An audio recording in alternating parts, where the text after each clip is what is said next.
When it comes to the TCG history videos on this channel, by far the most requested Pokemon is Mewtwo, which makes sense as Mewtwo has maintained its status as a fan favorite since its introduction in Gen 1, right up there with Charizard and Pikachu. And for good reason, it is the final boss and most powerful Pokemon you can catch in Generation 1. It's the star of its own movie, Pokemon's first ever movie that released at the height of Pokemania. Due to its characterization in the first movie and all of the times it showed up in the anime, it's not just a generic Pokemon.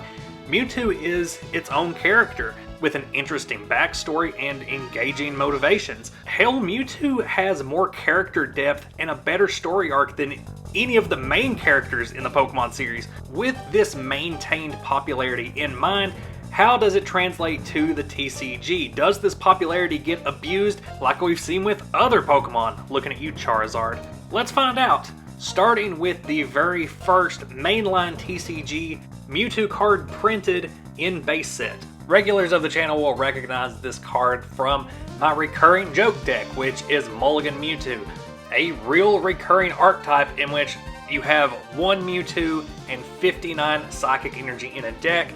That way you draw hand after hand without any basic Pokemon in it.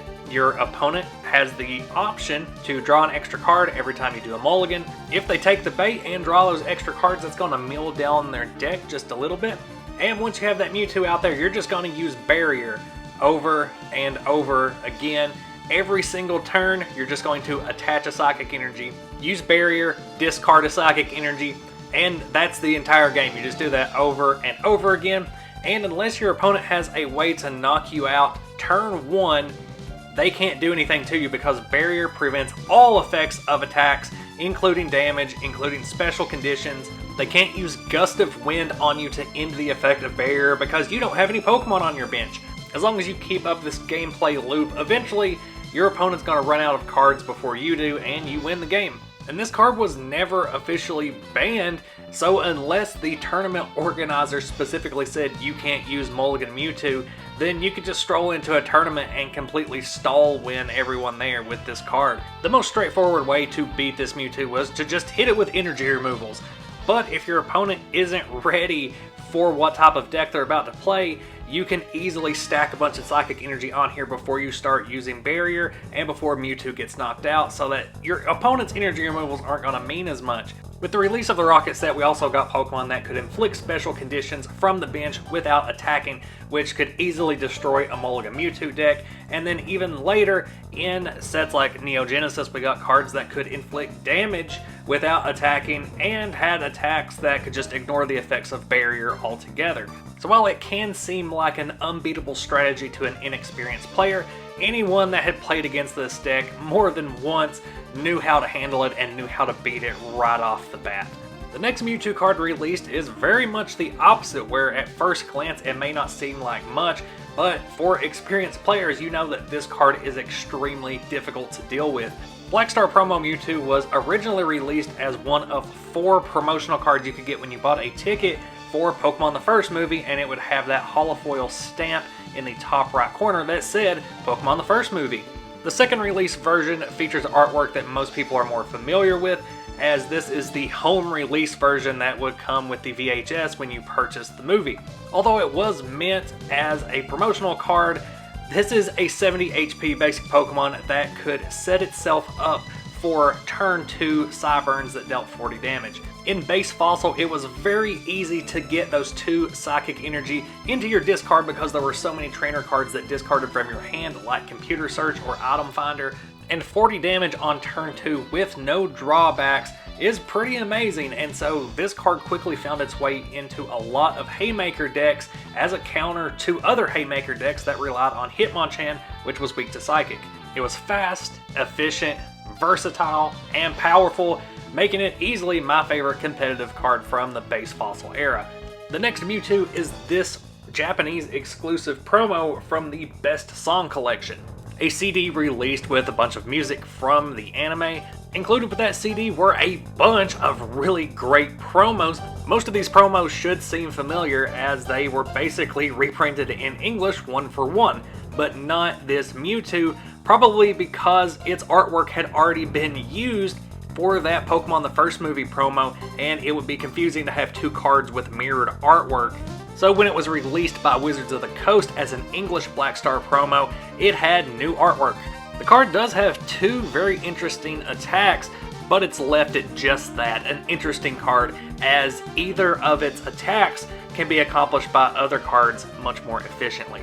The next two Mewtwo's did remain exclusive to Japan as they were part of the Vending series, which is a real shame because this Mewtwo from Vending Sheet 1 could have been an absolutely monstrous comeback card late game, laying this thing down, using Psy Crush for only one Psychic Energy and dealing a ton of damage depending on how much energy your opponent had on the field.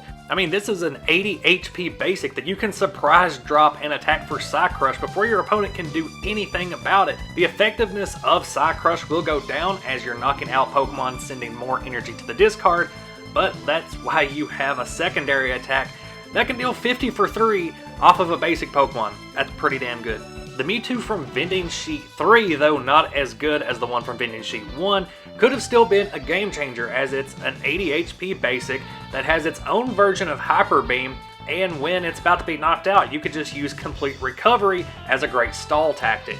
The artwork is really the main draw of this card because it is done by Kazuhiko Nishihara, one of the winners of the Mewtwo's Counterattack Commemoration Illustration Art Contest, a contest held by Coro Magazine, and if you won, you got your artwork printed on a card. You received 20 copies of that card and the infamous Pokemon Illustrator card, perhaps the rarest and most sought after collector's card of all time, as only 12 copies are thought to currently exist. So from sheer proximity to that Illustrator Pikachu alone, this Mewtwo's artwork is pretty well known as coming from one of the winners of that contest.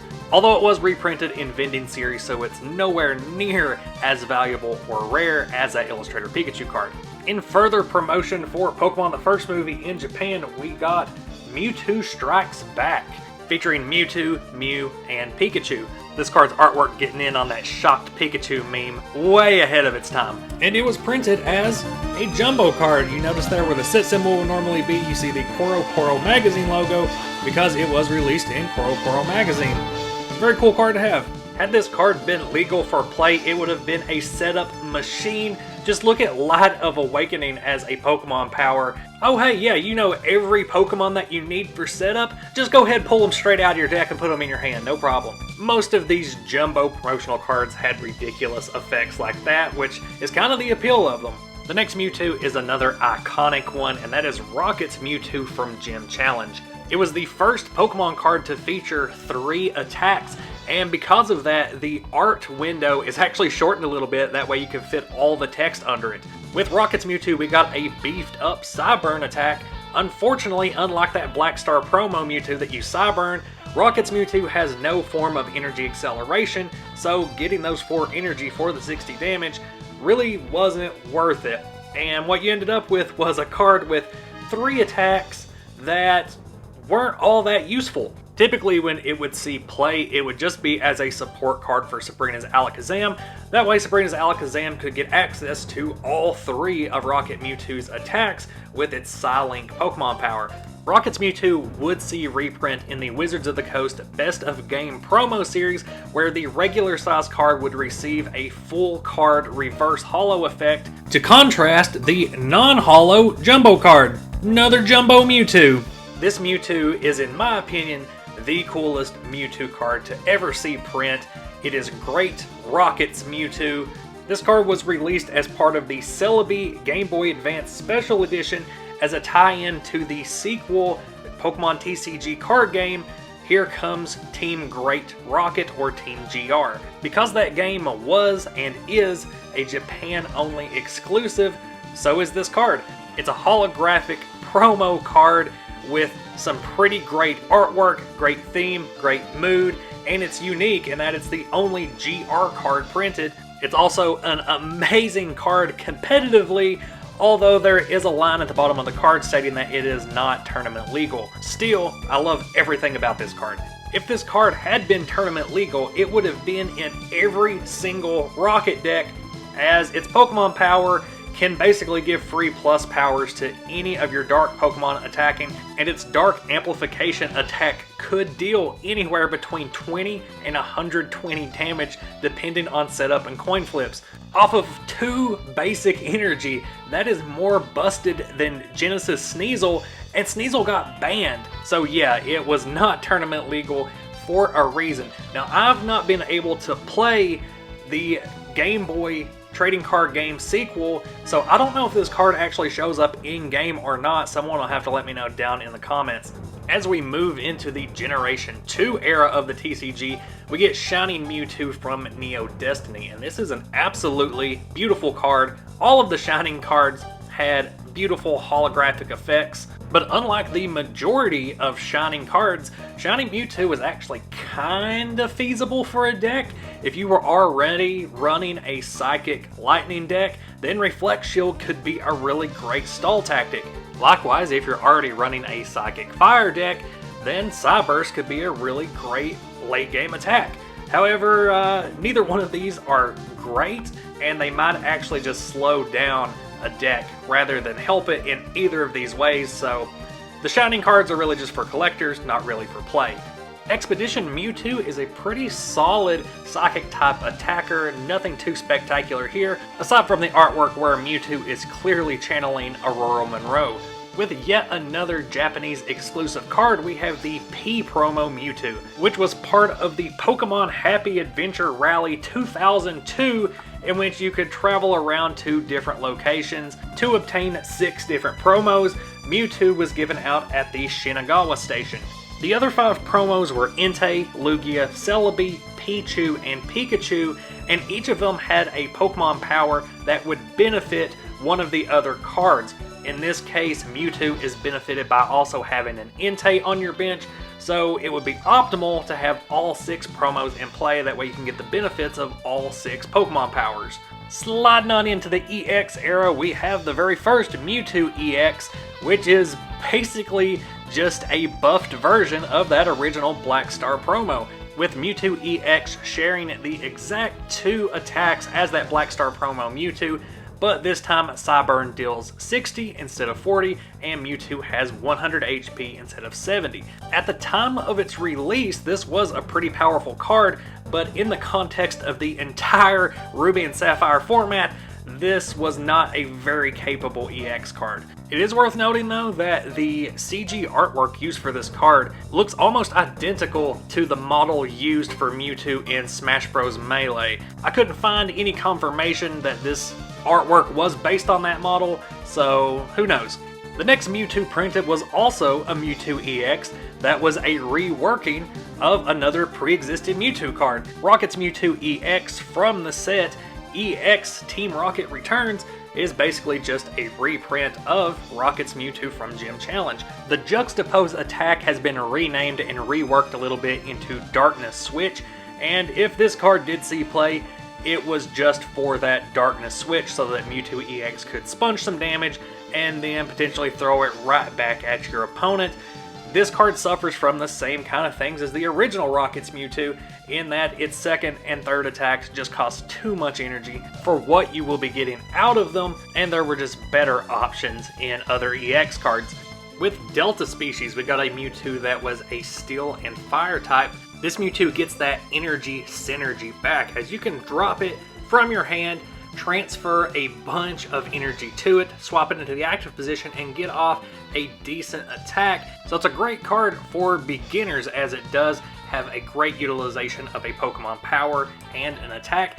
But when it comes to competitive, everything else in the format just had too much HP. There's no way you were going to knock anything out with an energy burst, and instead what you were probably going to end up doing is losing a lot of energy needlessly when this Mewtwo got knocked out. So it is nice to see the energy synergy coming back to Mewtwo cards, but most Pokemon that were highly used had so much HP that energy burst is only going to put a dent in them.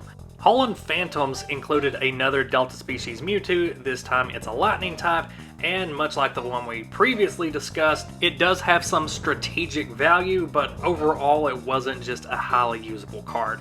Hall & Phantoms also had the secret rare Mewtwo Star, which was basically this era's form of Shining Pokemon, except that some of the Star Pokemon were actually pretty useful, like Mew, Umbreon, and Espeon. However, cards like Mewtwo Star weren't really up to the cut. Maybe if energy absorption actually attached to energy from the discard, this would be a valuable one-off card, but as it stands, no.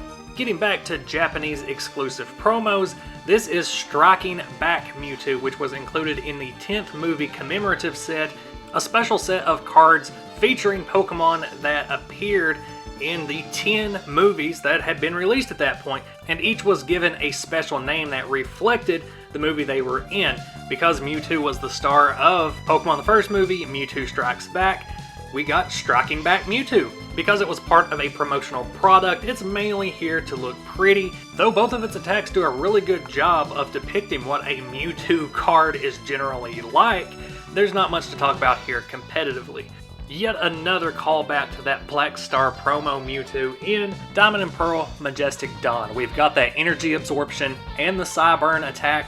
This time, energy absorption is a free attack. You don't even need an energy on Mewtwo in order to use it, which is a very nice upgrade to this card. It represents Mewtwo well, it reflects the Diamond and Pearl changes made to the card game, but that's about as far as Mewtwo goes, even with these really great updates. The added in recover attack, the boosted HP, this is still more of a theme deck level card just because power creep was really getting out of control. Legends Awakened Mewtwo didn't really have much going for it either, but it was really just designed to level up into Mewtwo level X, which could also use its Hypnoblast and Psychic attacks.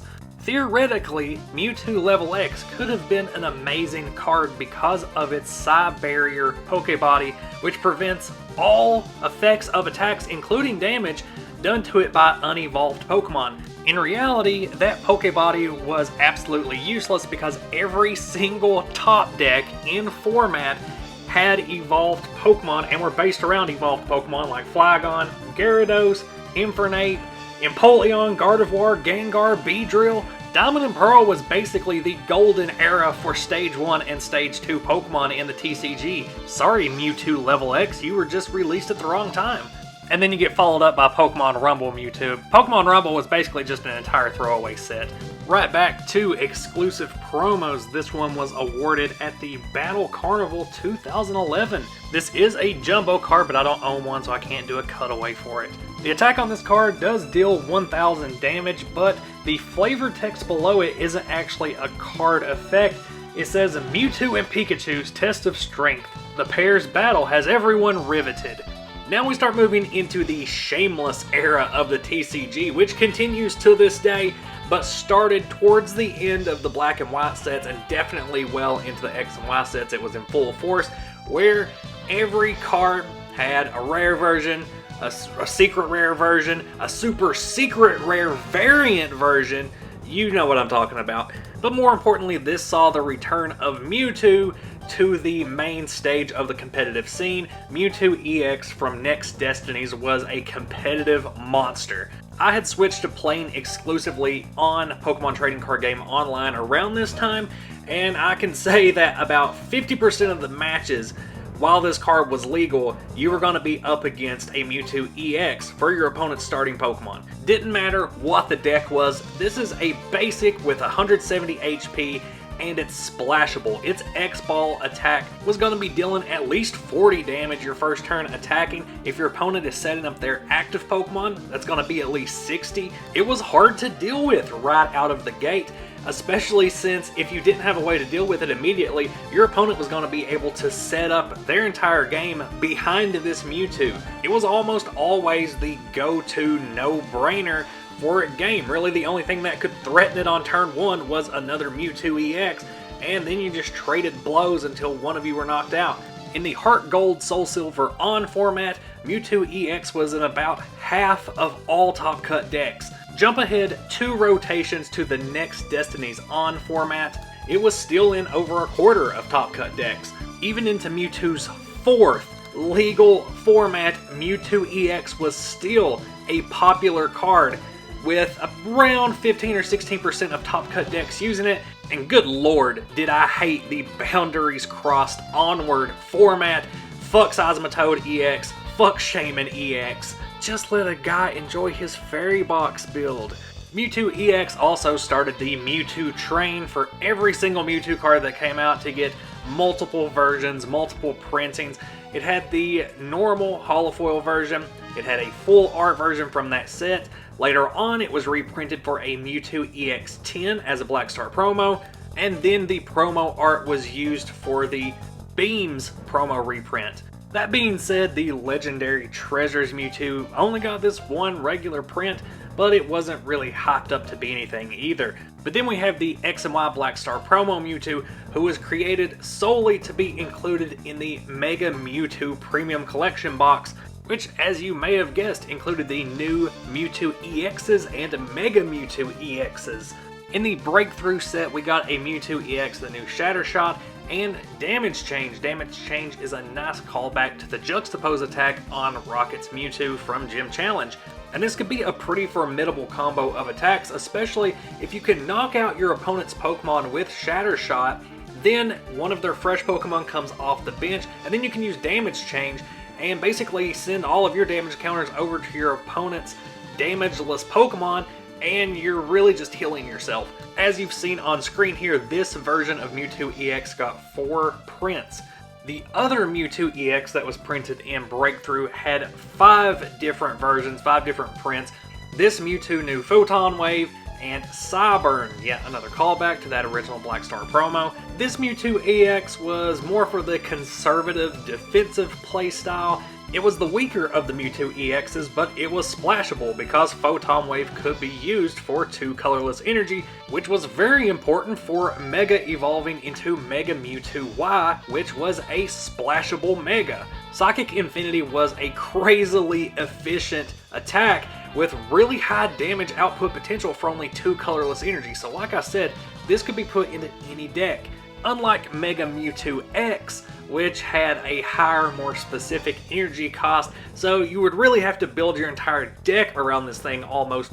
For the XY Evolution set, we got a straight up reprint of base set Mewtwo with updated HP and attacks so that it would be a little more usable in the Mewtwo theme deck that was released along with the set. Barrier no longer requires you to discard an energy, but funnily enough, there is a caveat to where you can't use Barrier 2 turns in a row, so no mulligan Mewtwo for XY Evolutions. While it was nice to see a ton of vintage cards reprinted in Evolutions, I really don't like the card layout they used. I think it really makes the card look cheap, almost fake. And the same thing for the Mewtwo EX released in this set, because Evolutions was a 20th anniversary set, so of course they're gonna include multiple versions of Mewtwo, but with this layout, with all the text and the holographic art just all jumbling together, it makes it a really ugly card. Thankfully the full art looks much better.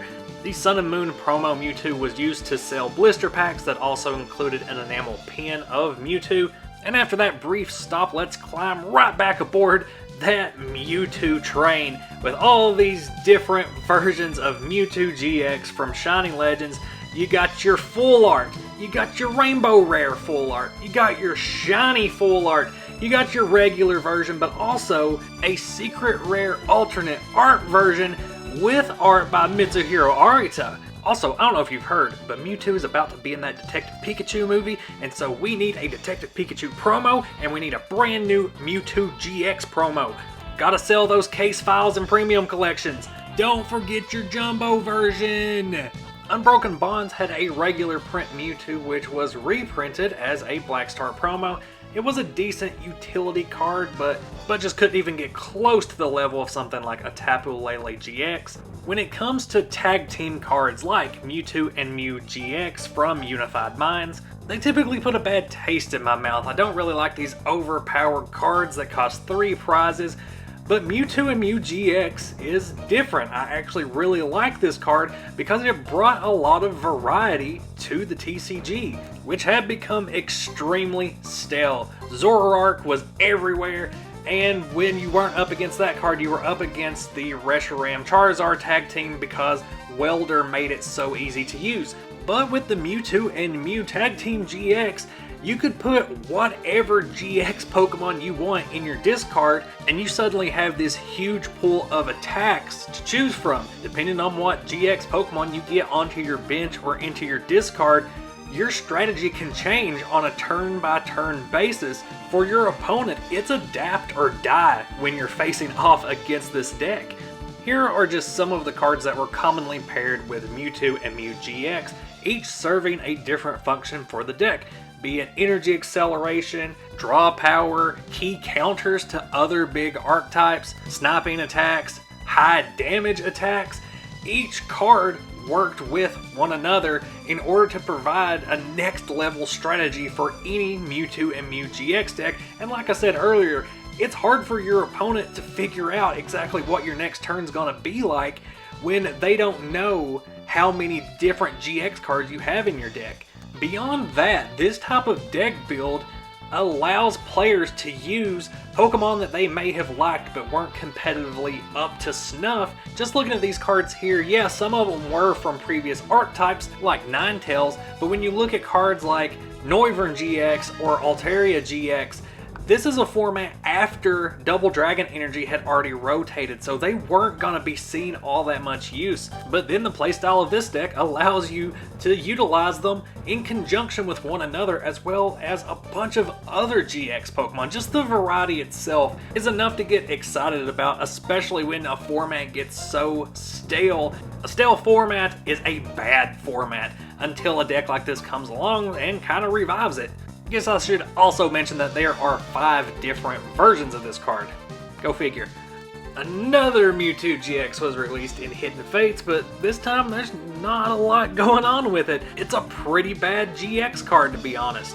It got full art and rainbow full art reprints as Japanese promos. There's some pretty good artwork there. When Pokemon the first movie got a CG remake as Mewtwo Strikes Back Evolution, you know they're gonna do another movie promo Mewtwo.